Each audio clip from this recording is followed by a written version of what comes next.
एगो आए वाला हर समय में हर 10-15 वर्ष पर वैसन का एगो हीरो पैदा होकर लोग फिर फेड आउट हो जाला लोग। आई हमनी के खातिर है कि राजतंत्र के बाद नेता तंत्र आई। अब नेता तंत्र के बाद नागरिक तंत्र लिया चाहिए, तो बीच में आ गल बा हीरो तंत्र। तो वही विरुद्ध में नागरिक तंत्र लियावे के पीपुल फर्स्ट पार्टी के एजेंडा एकदम हक सांपांग स्टाइल में थाए ना लागी बैलन के स्टाइल में अब पड़ी हमें वोट हम जीत जाए। साफ सत्य है, एमे कौन आरोप के बात बा?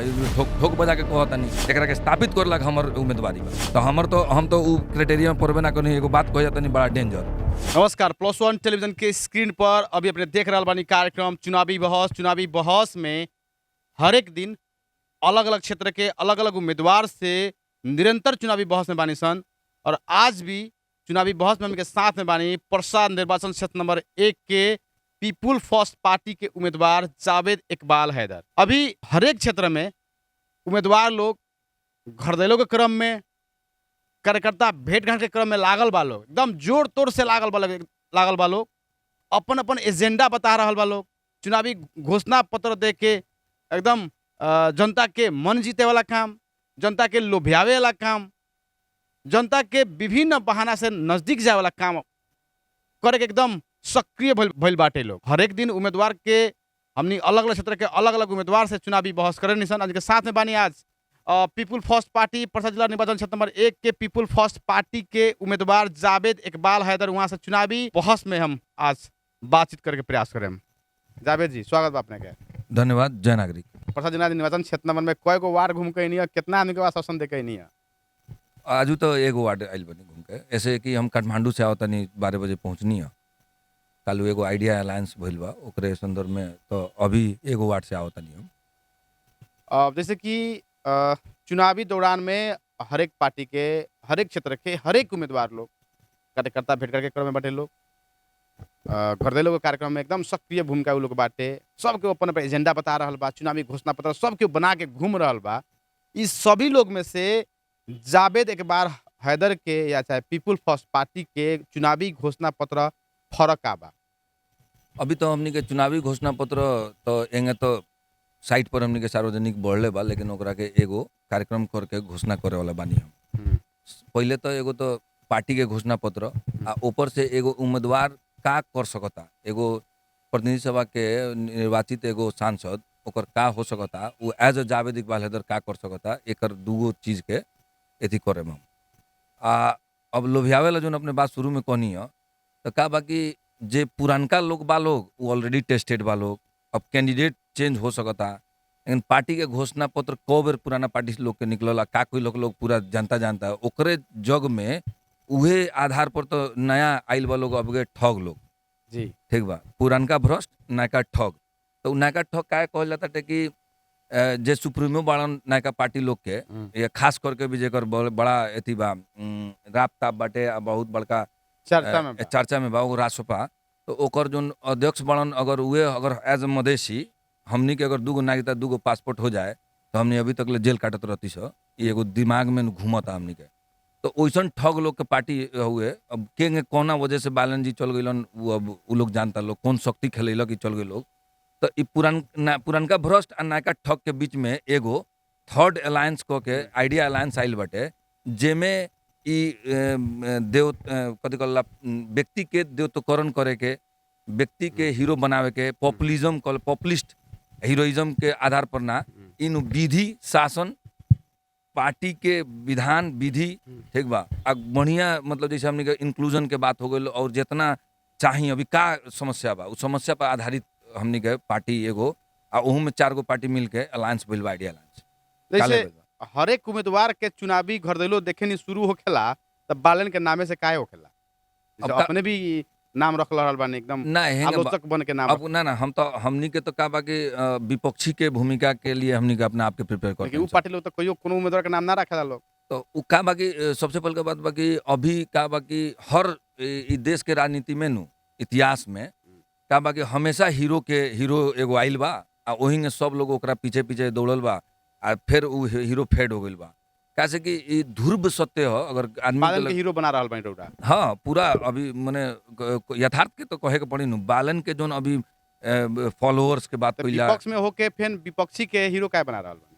हम का हीरो बनाल बा? हम तो एंटी हीरोइज्म के हमनी के बानी सुनू, हम तो कहते बनी हीरो बा, केकरा लाख हीरो बा जेकरा लगे राजनीतिक चेतना नहीं है निमन से, या ओकरा से अगर मान के चली कि और पार्टी में केना ओकरा जगह नहीं के मिलत, या नया बानी हमरा थाहे नहीं के राजनीतिक का होकेला, एक पॉलिटिकल एकेडमी से ना आइल व्यक्ति लोग के नु अभी थाहे नहीं के कि बालन बिहान में जीतियन तो का करियन, फिर भी उ कहे से कि स्टेटस में सिंह दरबार चले दिन छु तो तिम्रो गाली गलौज करके जो राजनीति करलन, तो ओइसन का एगो आए वाला हर समय में हर 10-15 वर्ष पर ओइसन का एगो हीरो पैदा होकर लोग फिर फेड आउट हो जाला लोग। प्रचंड रहलन, उपेंद्र जी रहलन, केपी बार रहलन कुछ दिन पहले बा कहे लोग, तो वही इनको बाटे तो यो आंधी खत्म हो जाए, ओकरा बाद फिर आई हमनी के खातिर है कि राजतंत्र के बाद नेता तंत्र आयल, अब नेता तंत्र के बाद नागरिक तंत्र लिया चाहिए, तो बीच में आ गल बा हीरो तंत्र, तो वही से हमनी के थोड़ा फर्क बा। तब हीरो बनल बा तो कहे के पड़ी नु, चाहे हीरो डुप्लीकेट हो, निमन हो, बरियार हो, अच्छा हो ना हो, तो कहीं के पड़ी नु, हीरो तो अभी बा, हमें कोनो शंका नहीं के। अपने के व्यक्तिगत चुनावी एजेंडा और पार्टी के एजेंडा में का फर्क बा? एक ही एजेंडा बा? हेंग होकला कि का होकला कि मैसेज आ मैसेंजर, तो अगर मैसेज ठीक बा, मैसेंजर ठीक नहीं के तेपरो ना भइल, राजनीति ना होके सकी। हाँ, मैसेंजर ठीक बा, मैसेज खराब बा तेपरो ना भइल, तो हमने के मैसेज जबरदस्त बा और मैसेंजर जबरदस्त बा, ऐसा का यही से ये दोनों के तारतम्य मिलल बा। में अपने कौन एजेंडा पर चुनाव लड़ रहल बानी, जनता के आश्वासन दे रहल बानी, ना बतैनी है? हाँ, तो एजेंडा बा पीपुल सुप्रीमेसी, नेता सुप्रीमेसी ना, व्यक्ति सुप्रीमेसी ना। आ दूसरा सरलक अगर बात कल जाए, वर्चस्वतावाद बा, जैसे इस देश में खसारे के वर्चस्वता रहे, जेकर खिलाफ हर समुदाय जो उत्पीड़ित समुदाय पर लड़लक, तो अभी हमने के मधेश में चाहे हमने के तराई में देखल जाए तो कुछ समुदाय के ही वर्चस्वता शुरुआत हो गई बा, ठीक बा। हमने के उपेंद्र जी के पार्टी के देखली, ठीक बा, वो एगो समीकरण लेके, जातीय समीकरण लेके चुनाव में बानी या राजनीति करता नहीं, तो हमनी के जो वर्चस्वता के ओकरा के अंग्रेजी में हेजमनी कहला, हेजमनी के काउंटर हेजमनी ओकर जवाब ना हो, एंटी हेजमनी, केकरो हेजमनी ना होके चाहिए, केहू के वर्चस्वता ना होके चाहिए, एंटी हेजमनी होके चाहिए, एंटी हेजमनी होके चाहिए। ई सब हमनी के एजेंडा हो, नागरिक सर्वोच्चता कायम करे के बा। नेता अब हमनी के हमर बैनर पोस्टर में केनहू प्रशांत सिंह के फोटो नहीं के, काहे नहीं के कि हमनी के लीडरशिप काउंसिल होके के पड़ल, एक व्यक्ति दू कार्यकाल चलते बनो, ठीक बा। केहू के कहा से कि बपौती पार्टी ना होकेला, यहाँ तो प्राइवेट लिमिटेड पार्टी हो जाता रसन, ठीक बा, तो पब्लिक लिमिटेड होके चाहिए। केहू आओ, जैसे अमेरिका में डोनाल्ड ट्रम्प 7 बरस पहले अलो ना, एक बार राष्ट्रपति बन गए 7 बरस में। अब अपने और पार्टी में जाई तो वो कहते ना बुढ़वा के ले नीचे से लड़का से शिशु बाल शिशु एथी में नर्सरी LKG UKG PG पढ़ाते पढ़ाते एक ग्रेजुएट होके तो PhD करब तबे टिकट मिली, ठीक बा। ये जो सिंडिकेट तंत्र बा, ये जो माने अभी अति दलीयकरण बा, एकरे विरुद्ध में नागरिक तंत्र लियावे के पीपुल फर्स्ट पार्टी के एजेंडा एकदम अब संग आइडिया अलायंस के भी एजेंडा हो। अब जैसे कि अपने आइडिया अलायंस के बात करल बानी, काल अपने के हैप्पीनेस भी भइल बा, का ह आइडिया मंच का ह? आइडिया के मतलब इंक्लूसिव, समावेशिता, डेमोक्रेटिक मतलब हाँ लोकतांत्रिक, एथिकल, हाँ अल्टरनेटिव विकल्प, तो आइडिया IDEA, तो एकर मतलब का बा कि में 4 गो पार्टी बा। एगो दलित गोलमेज सम्मेलन जेकर संयोजक निर्मल विश्वकर्मा बानी, उ बाड़न, ओकरा बाद पीपुल फर्स्ट पार्टी हमनी के पार्टी, ऊपर से कथी के समावेशी समाजवादी पार्टी जो उनकी खास करके LGBTQ तेसरो लैंगिक लोग के यौन लैंगिक अल्पसंख्यक लोग के रिप्रेजेंट करे वाला पार्टी उ भइल। आ एगो पार्टी अपने के 3 गो पार्टी बस मतलब एगो गतिशील लोकतांत्रिक पार्टी जो बैटरी छाप बाटे इनकर परसाई जी के, दिनेश परसाई जी के, जेमे निशा अधिकारी जो एक्ट्रेस बाड़ी उ लड़तारी 5 नंबर क्षेत्र से, सब हमनी के गांव के बुझे वाला भाषा में कहले तो 4 गो पार्टी एक भइल बा कालू। हाँ, मतलब अब सब चीज मिली तो पार्टी एकीकरण भी हो जाए, बाद में होके के चाहिए उम्मीद बा। अब जैसे कि उम्मीदवार लोग चुनाव लड़ेला, कुछ लोग अपन व्यक्तिगत छवि से चुनाव लड़ेला, कुछ लोग पार्टी के एजेंडा से चुनाव लड़ेला जी। अपने के जन चुनाव लड़ रहल बानी, पार्टी के एजेंडा से चुनाव लड़ रहल बानी कि व्यक्तिगत छवि से? दोनों बात बा। का छवि बा व्यक्तिगत के क्षेत्र में, परसा क्षेत्र नंबर 1 में? हाँ, तो अभी का बा कि एकरा के बुझे लगे एगो और बात बुझे के पड़ी कि नेपाल में सबसे बड़ा इन्फ्लुएंस पड़ल बा इंडियन पॉलिटिक्स के, वहाँ कैडर बेस्ड राजनीति होला, जबकि जितना विकसित देश बड़ा सन ऑलमोस्ट वहाँ मास बेस्ड कैडर लेस पॉलिटिक्स होकेला। मतलब cadre in the sense party के तो सदस्यता लेवे के सबके अधिकार रहला, लेकिन कहीं मतलब नगर कमिटी हो गल तो 5-10 आदमी रह गई, ठीक बा, काहे एजेंडा पर राजनीति होला। यहाँ का बा कैडर पर राजनीति होला, कितना कैडर भरना हो जाई उहे लोग साफ जोतले रही लोग, ठीक बा, ओ बेस पर। तो पहले हमनी के का एजेंडा के मास बेस्ड कैडर लेस ना केडर तो अपने के पास नहीं ना बताओ तनी बाटे नु अपने के था नहीं के बताओ तनी उहे क्रम में बताओ तनी तो ऊपर बा तो अब पार्टी के एजेंडा तो बताइए देनी अब व्यक्तिगत एजेंडा की मैसेज तो का बा कि पीपुल फर्स्ट हुए पीपुल सुप्रीमेसी अब मैसेंजर हम बानी तो हम जोन हमर का बा कि हम ई समाज में खास करके हम बहुवरी वासी हैं तो हम ओकरा में का कहनी कि हम काम कैनी हम नौकरी छोड़ के नहीं हम वैकल्पिक राजनीति में लगनी ऊपर से हम स्कूल खोलनी ऊपर से का बा कि हम 2-3 गो काम करनी बड़ा स्पेशली जैसे एजुकेशन में स्कॉलरशिप के नो दिवा देवे के भेज देवे के इंजीनियरिंग पढ़े के तो free of cost education consultant भी है अपने के साथ था बाकी ना ओकरा बाद गरीब सन के यतीम सन के स्कॉलरशिप दिवा के कतर चैरिटी से बात हमर मने एगो बढ़िया टाई बा लिंक बा तो ओकरा के यतीम सन के जकर वापसी ना रहलन तो ओकरा के स्कॉलरशिप हर महीने 6,000 रुपया दिवावे के ऐसा का 250 लेकर के दिवावे नहीं ठीक बा ऐसा जन बात बा जैसे कोनो गरीब के नागरिकता नहीं के जन्म तरता नगर पालिका के चाहे वो नगर पालिका के पंचायताधिकारी होकस लोग चाहे जितना सचिव बा लोग सब हमरा के चिंता लोग आम जनता में तो वोट ना लड़ल या पॉपुलिस्ट बात ना कैली तो फेमस ना होकली बस इतने के समस्या लो ई समस्या के दूर करला कि हमर दावेदारी बा कि लोग हमरा के अब जानो आ हमरा के समझ के वोट दो हमरा के जिताओ अब एक बाद हमहू तो पॉपुलर हो ही जाए अब जैसे पीपुल फर्स्ट पार्टी के मैसेज के रूप में मैसेंजर के रूप में प्रशासन क्षेत्र एक में काम कर रहा जी जी रुआ के मैसेंजर के रूप में क्या स्वीकार करी प्रशासन क्षेत्र एक के बासी कभी भी कोनो कैंडिडेट अपने के द्वार पर बार बार रिपीट कर चुकल बानी बात तो ओकरा से खाली पूछम कि अपने अपने पास्ट में कहिले का बानी करत रहनी कथी वही से समझ में आ जाए कि आगे का करी लोग तो जितना लोग चिंता इंक्लूडिंग तो अपने के भी जितना लोग पारसा जिला में चिंता इंटरव्यू सुनता उस सब के जानता टे हमरा के दूगो बातें बा हमरा बारे में दूगो नजरिया बा लोग के एगो तो या ई तो गट्सी बा लोग एप्रिशिएट करला जबरदस्त तरीका से आ दूसरा का कल लोग ई तंगा सनका भूता पागल टाइप के आदमी हो ई ना पैसा से बिकाला सेट होकेला ना ई कोनो गलत काम में मानेला ई साफ अपन जो अड़ रहा तो अड़ रहा तो ई अड़ान के चलते ई जब लोग जाने लगी कैसे लोग अब खोज तलाश करता कि ई लड़का में का मने बाग खूबी तो उ धीरे धीरे नु ई सब का बा के मास पॉलिटिक्स करे वाला आदमी के नु का हो कि ई आई हुजूम हमरो को वोट दी लोग जैसे आपसे कहने कि नेपाल में केडर बेस्ड पॉलिटिक्स होकेला out of Nepal agenda based politics होकेला ना लेकिन सब देश में ना मतलब कुछ देश में डेवलप कंट्री में एजेंडा बेस्ड लेकिन पीपुल फर्स्ट पार्टी के केडर ही नहीं खे परसा में संगठन ही नहीं खे तो ई नहीं गलतफहमी बा ई बतावल नहीं के जात या हम नहीं ओकरा के ओ हिसाब से का हमनी के तैयारी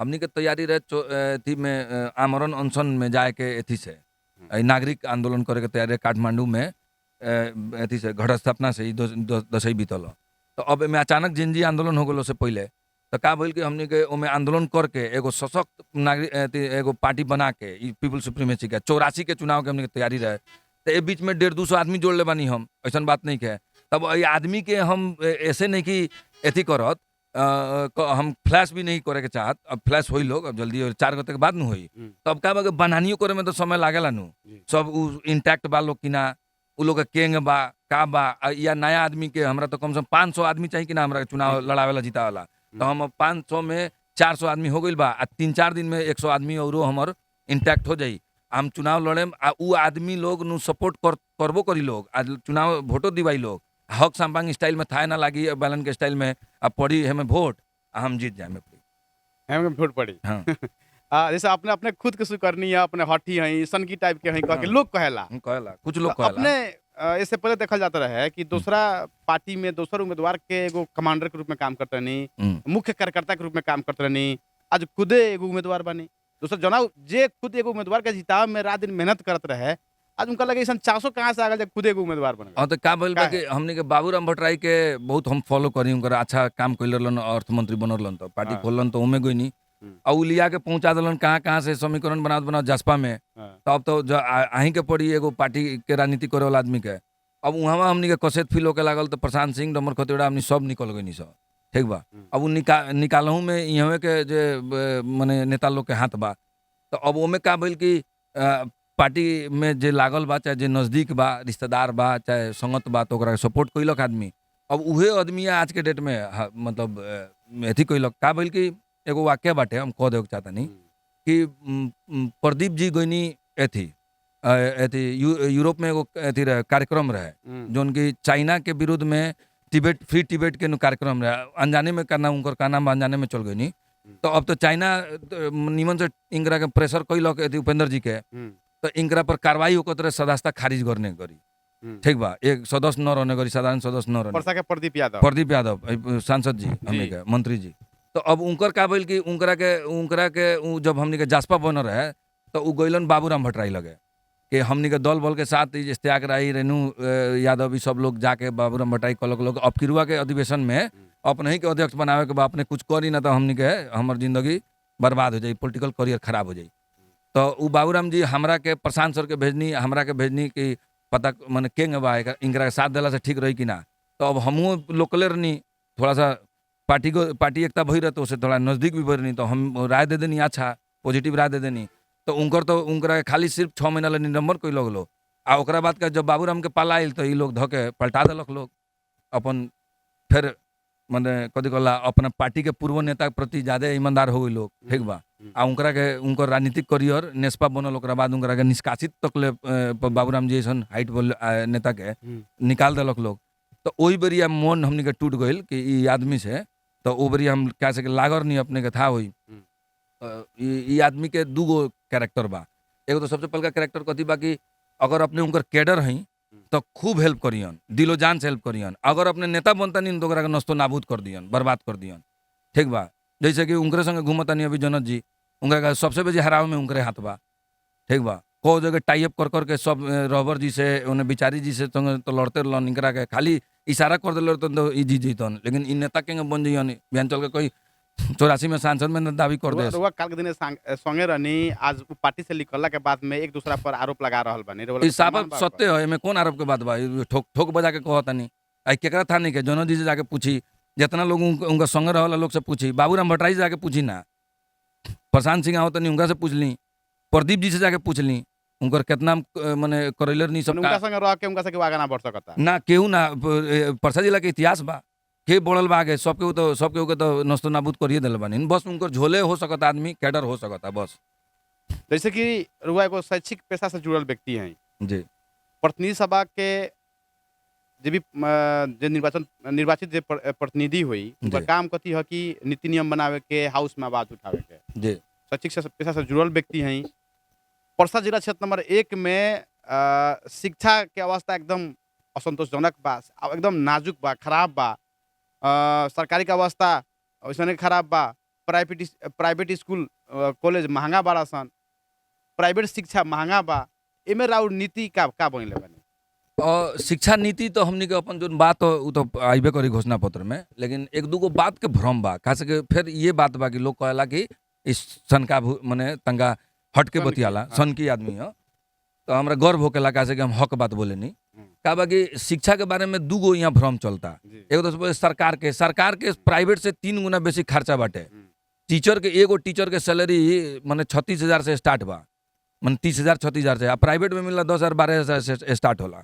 ठीक बा, 3 गुना बेसी लगानी बा, लेकिन आउटपुट माने रिजल्ट तो था बढ़ले बा, सी के केंगे रिजल्ट आवेला। लेकिन प्राइवेट स्कूल के बारे में एगो बहुत बड़ा हम चलावे नहीं, हमार फी तो बीरगंज में मतलब जो मापदंड बाटे न डी ग्रेड की हेतना कर दे ओ से 200 सस्ता बा हमर। तो हम तो उ क्राइटेरिया में पड़बे ना करी। एगो बात कह जाता नहीं बड़ा डेंजर का बा कि लोग कहता कि बीरगंज में बड़ा महंगा फी बा। अपने माने बड़ा जो स्कूल बा यहाँ के कैडम्बरी, गौतम या गैंडा, जो इंफ्रास्ट्रक्चर में बहुत हाई क्वालिटी के बाटे, एकरा तुलना के काठमांडू में, पोखरा में, धरान में जाके फी स्ट्रक्चर देखे में तो 15-20 हज़ार से स्टार्ट होला। ठीक बा, तो ई का बा कि माने काठमांडू में तो और बेसी से स्टार्ट होला। का बा कि एगो नु माने एगो तो सरकार निमन काम नहीं करत, शिक्षा में आमूल परिवर्तन नहीं खेली आवत। ठीक बा, भागमंडा के राजनीति बा, सिंडिकेट तंत्र भागमंडा वाला बात बन। पार्टी ऐसा के विधान कानून बनावत रहन कि ताकि स्कूल तक ले विद्यालय व्यवस्थापन समिति में भागमंडा बा।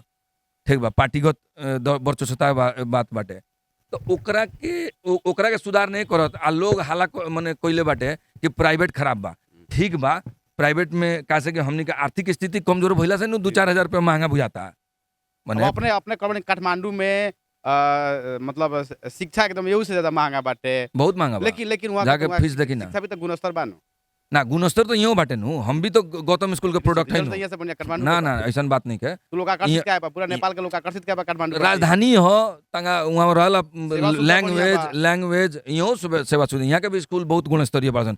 यहाँ के पढ़ल लोग नु दुनिया अपने के को कोनो खुद भी शिक्षा व्यवसाय है, ऐसे रुआ ये चीज बता रहल बा। नाम व्यवसाय नहीं है हमर तो एथी हुए मेरा है, तो कॉलेज हमर स्कूल तो बा ट्रस्ट नु। में बा। ना हमर निजी शैक्षिक गुठी हुए, प्राइवेट लिमिटेड ना कोई हुए। ना कहीं करता एको संरक्षक तो ना, हई, ना, ना, तो ना। प्रमुख हई, ऐसे रुआ अपन एथी बता रहल बा। ना ई तो अपने कह सकता नहीं, अपने के भी तो अधिकार बा नु कहे के हम नहीं जनता ही आलोचना कहेला ना नु। क्रिटिक्स सहे के पड़ी नु हमरा। हम फैक्ट बात कहता नहीं, हम कथी कहता नहीं कि यहाँ का हो गइल बा कि हमनी के जोन शैक्षिक आर्थिक स्तर बाटे नु उ कमजोर भइला से 2-4 हजार महंगा बुझाता। ना तो अपने तुलना करी माने इंडिया के मतलब कोनो भी अच्छा शहर के, नेपाल के कोनो भी बड़ा शहर के, बीरगंज के बाहेक, तो अपने एक बार तुलना करेम नु, ई भी फैक्ट जानल जनता के जरूरी बा। बहुत गार्जियन लोग हो सकता है हमरा से नाराज हो जाए कि एकरा ऐसा आदमी के लिए पर कहीं फीस मांगा करा दी, ऐसा बात नहीं है। जोन भी फी बा ओकरा के एगो जहाँ के सस्ताई महंगाई से वर्षा होला। क्षेत्र नंबर 1 से राउर उम्मीदवारी पड़ल बा पीपुल फर्स्ट पार्टी से, जी। उहे क्षेत्र में राउर शैक्षिक संस्थान बा, जी मैंने कहवा ट्रस्ट कर रहल बानी। हाँ निजी कितना आदमी गरीब के लड़का फ्री पढ़ल सन? हमर तो 29-30% लगभग अराउंड 30% के हम फ्री में पढ़ावनी। 30% गरीब के लड़का फ्री में पढ़ल हाँ सन। एकदम फ्री में पढ़ा। उ रजिस्टर में मेंटेन बा कि पूरा व्यवहार में भी बा? पूरा मेंटेन बा। चल के अपने एक बार कौन अटैक बोली ना वहाँ पूरा सत्य बात है। एकदम ठोक बजा के कहता नहीं तो। और जैसे कि अब अपने के क्षेत्र नंबर 1 में चुनाव में वोट मांगे के एगो इहो अपने के एगो कारण दिखाई दे रहल बा। हाँ ये एकदम कह के वोट मांग रहल बानी। ना ई बेकार के बात बा। हम तो यतीम लोग के पढ़ावे नहीं, ओकरा से कोनी स्कूल खोले बानी कि हमर समुदाय का बा के दूगो कुछ चीज में तंगा हमनी के समुदाय में नु कुछ अभी के जो टेक्नोलॉजी के जमाना में तंगा हमनी फसल खानी फील होत रहो कि खाली अब मदरसा में पढ़े जाइले तो science technology English Nepali math science से वंचित हो जाइले। आ खाली बोर्डिंग स्कूल में जाइले तो फिर हमनी के तो अनिवार्य बा, हमनी के खास करके मुस्लिम में उर्दू अरबी दिनियात पढ़ल अनिवार्य बा, सब अनिवार्य बा। पहले शुरुआते के इकरा माने पढ़ उसरब के नाम से शुरुआते वही होला, पढ़ही के पढ़ी। इकबाल जी कार्यक्रम हाँ। के अंतिम ओर बानी सन। जी अपने के पार्टी एकदम नया पार्टी बा, जी एगो अब छोट पार्टी भी कह हई सकते। थोड़ा सा हम शॉर्टकट में कह दी जी। माने रह गइल हुए तो ओकरा के बीच के नु एगो कॉम्बो के उर्दू अरबी रख देला। हमर बहुत चाहना बा कि एगो ऐसा स्कूल खोलो और खोलबो करेम जेमे संस्कृत और वेद भी पढ़ाई होको, ताकि सही ज्ञान धर्म के बारे में ना था लागी नु तो जितना माहौल खराब बनल बाटे इस समाज में, एकरा के जब तक ले ज्ञान बढ़िया से ना हो, ज्ञानी आदमी एंग ना करेला, खाली फायदा उठावेला जोन अज्ञानी लोग बा उहे लड़ाई करला। अपने के पार्टी छोट बा, नया बाटे, संगठन नहीं खे, लेकिन अपने कर रहल बानी कि संगठन में बाटे, बाटे गोप्य रूप से संगठन बाटे ना बाटे सो लेकिन गोप हमनी ना के संगठन दिखाई नहीं और देते। पार्टी से कमजोर अब संगठन में ई लेकिन बा। अवस्था में अपने के चुनावी दौरान में चुनावी अभियान में कितना संघर्ष करे के पड़ रहल बा? संघर्ष तो करेंगे के पड़ेला नु काहे से अभी लोग के माइंड सेटअप चेंज करे में अभी और समय लागी। जो काठमांडू खानी धरान खानी अभी माहौल नइखे बनल पूर्ण रूप से, लेकिन उहे बनावे के प्रयास बाकी ताकि हम अगर कोनो आहुति देतनी या हम बलिदान देतनी काम करे में तब नु आवेला जनरेशन के सहजता होई कि जी। जब ये चीज हो जाए कि मास बेस पॉलिटिक्स में कैडर के हुजूम लेके चले के जरूरत ना पड़ेला, एजेंडा के बेस पर ईमानदारिता के बेस पर वोट लेवल जाला जीते सकल खाली धराने के लोग निमन बा ईमानदार बा काठमांडू के बीरगंज के नहीं का एकरा के स्थापित करला हमर उम्मीदवारी बा। बीरगंज में जब भी चुनाव भइल बा एक टॉप लेवल के कंपटीशन भइल बा जी और टॉप लेवल के यहाँ उम्मीदवार लोग भी रहेला, चाहे आर्थिक रूप से संपन्न कहीं, राजनीतिक रूप से संपन्न कहीं, एकदम टॉप लेवल के यहाँ उम्मीदवार लोग रहेला। उ उम्मीदवार लोग के बीच में जावेद इकबाल हैदर के उम्मीदवारी कितना सेफ बा? अब हेंग बा ऐसे पहले जोन 79 के चुनाव रहे नु उ बड़ा उदासीन चुनाव रहे, सबके था भाई बात। लेकिन अप्रैल के थोड़ा एक्साइटमेंट बा, हालांकि बेईमानी बहुत जबरदस्त भइल बा। जेनजी आंदोलन के बाद आंदोलन भइल तो ई जोन 6 महीना में सरकार मतलब 6 महीना करल तो खाली निर्वाचन ला के आंदोलन भई रहे कि निर्वाचन ना होत रहे देश में कि ओला का आंदोलन भई रहे, एकदम मजाक खानी हो गइल बा। ई तरह के भ्रष्टाचारी जन के फाइल जोन बंद बा पड़ल बा ओकरा खोल खाल के या जितना गोली चलावल बा बच्चा सन के मारल बा एकरा के सर एथी करके एकरा के एक मतलब इन्वेस्टिगेशन करके एगो निर्णय पर आवे के तो ई खाली हमनी के जो नामा कहत नहीं हम बड़ा कूद के कहीं के सुजलाकार के बनल बानी तो ई तो ऐसा हो गल खाली चुनावे लाग जैसन चुनावे ला के ही आंदोलन भई रहे फील करावता लोग। तो एमे का अंतरिम सरकार के तो कामे है चुनाव करावे के ना। एमे का बा कि एमे हमर उम्मीदवारी काहे इंपोर्टेंट बाटे नु कि आज जोन है जेनजी के आंदोलन के बाद बाटे नु अपने कितना सेफ रहे ई उम्मीदवार लोग के बीच में? अपने राजनीति कितना सेफ रही, अपने कितना सेफ रहे? ना हमर राजनीति सेफ से काम थी बा उ कौन मैटर करता। नागरिक दावेदारी बाटे तो नागरिक के नागरिक के सर्वोच्चता के बात बा, नागरिक के मान सम्मान के बात बा, ओकर हक अधिकार के आवाज नु हमरा हम जोन एजेंडा पर आइल बानी अपने एगो पत्रकार के हिसाब से दिल पर हाथ रख के अपने लोग सोची, हम नहीं की जवाब मांगे के चाहत, लेकिन हम जोन एजेंडा के बात करते नहीं नागरिक के आवाज हो कि ना हो, हम तो आवाज के रूप में नु आइल बानी। हमरा वोट हारेम जीतेम ई एगो अलग पार्ट बाटे नु। माने एगो बात कहते नहीं 16 गो के 17 गो पार्टी से लोग लड़, छोटा बड़ा पार्टी से तो एके गोला जीती, बाकी तो सबके हारी। एक बात तो का हो जाई कार्यक्रम एकदम अंतिम बानी सा, अंतिम जी। प्रश्न रुआ से जी परसा क्षेत्र नंबर 1 से रुआ चुनाव लड़ रहल बानी जी पीपुल फर्स्ट पार्टी से। जी अपने के लोग वोट काहे दी, कौन एजेंडा पर वोट दी और रुआ काहे वोट लड़ तानी, जीत के सुनिश्चितता केंगे बा? हम सबसे ई बात के अपील के साथ हम एकर जवाब दें कि अभी जोन हीरो तंत्र बा या अभी जोन पैसा के दल बल के ई जोन मासू भात के तंत्र बा, एकरा के लड़े ला, एकरा के काउंटर करला केहू के तो पहिलका स्टेप लेवे के पड़ी नु। ओही के मारे ई थर्ड अलायंस जोन आइडिया अलायंस भइल बाटे, ई देश में पुराना भ्रष्ट आ नयका ठग जोन की ना एजेंडा ओकनी क्लियर बा, खाली ट्वीट के भर पर या दूगो नागरिकता, दूगो पासपोर्ट, पत्रकार पूरा सैनिक के आत्महत्या, इस सब रहते हुए या सहकारी ठगी रहते हुए भी तभी भी लोग उन्हें का हुजूम जाइल देखल था, हल्ला गुल्ला देखल था। तो एकरा के काउंटर करला के एगो तो यथार्थवादी रियलिज्म पर चले वाला एंटी पॉपुलिस्ट तो एगो धार आवे के पड़ल नु, तब नु देश के जनता जानी अच्छा ऐसन भी राजनीति होला। तो एकरा लाख हमरा हमनी के स्थापित करला, हमनी के हमर उम्मीदवारी बा, हमरा उम्मीद बा ई बात अगर जनता के माइंड में अगर जाता, ई बात अगर हमर सब जनता में पहुंची तो हमरा उम्मीद बा हमरा के लोग वोट दी। आ हम अपील भी करम कि हमरा के अपने लोग वोट दी के दे के ई चीज के स्थापित करी, नागरिक सर्वोच्चता के स्थापित करी, ई बात बा। व्यस्त समय के बावजूद अपन समय देनी, धन्यवाद। बहुत बहुत धन्यवाद बा। धन्यवाद। जय नागरिक। आदरणीय जन समुदाय, वहाँ के रही पीपुल फर्स्ट पार्टी से परसा क्षेत्र नंबर 1 के उम्मीदवार जावेद इकबाल हैदर, और वहाँ से चुनावी बहस में वहाँ के एजेंडा के ऊपर बातचीत भेल था। एक बाद में फिर दोसर क्षेत्र से क्षेत्र में दोसर प्रतिनिधि से निरंतर चुनावी बहस हुई। तब तक देखते रही +14 के टेलीविजन।